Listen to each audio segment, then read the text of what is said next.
સાગબારાના ખેડૂતોના ધરણાનો આજે ત્રીજો દિવસ છે, જ્યારે જંગલ જમીનના હક માટે આદિવાસીઓના ધરણા યથાવત છે। ત્રીજા દિવસે પણ આખી રાત આદિવાસીઓ ધરણા પર બેઠા, ત્યારે સ્થાનિકો પોતાના ઢોર સાથે ધરણા પર બેઠા હતા।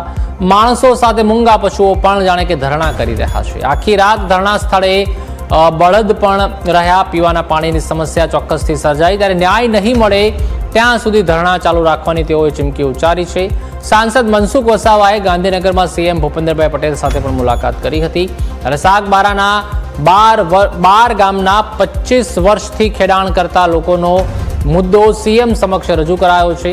ત્યારે સીએમ વન મંત્રી અને ફોરેસ્ટ વિભાગ સાથે પણ ચર્ચા કરાઈ છે, ત્યારબાદ નિર્ણય કરાશે। સાગબારાના ખેડૂતો માટે ઉમરપાડા વન સમિતિ અને પંચાયતના દાખલા જરૂરી છે, ત્યારે સાંસદ અને સીએમની મુલાકાત બાદ પણ હજુ કોઈ નિકાલ આવ્યો નથી। અંધારું પડી ગયું છે, રાત પડી ગયો છે, એના પછી બી અહીંયા ઘણા બધા લોકો ઉપસ્થિત છે, અને જ્યાં સુધી જંગલની જમીન ખેડવાનું ચાલુ નહીં થાય ત્યાં લગીન આ જે ધારણા ચાલુ રહેશે। ઘણા બધા લોકો આવે છે, એમને ટેકો જાહેર કરે છે અને એમના જે કંઈ મંતવ્ય તે રજૂ કરે છે। અહીંયા જે ફોરેસ્ટવાળાએ જે જંગલ ખેડતા કે જે આખી જંગલની જમીન ખેડતા જે રોક્યા છે, એના પછી અહીંયા લોકો સાથે સાથે અહીંયા જે જાનવરો છે, ઢોરો છે, બળદો છે, એ બધા બી અહીંયા ઉપસ્થિત છે। તો એમના માટે બી એક પ્રશ્ન ઉદ્ભવે છે, એમને પાણી પીવડાવવા માટે, એમને ચારો ખવડાવવા માટે। જો કદાચ આ જંગલની જમીન જો ખેડવા નહીં દેશે તો આ જાનવરો શું કરશે? એમણે શું ગુનો કર્યો છે?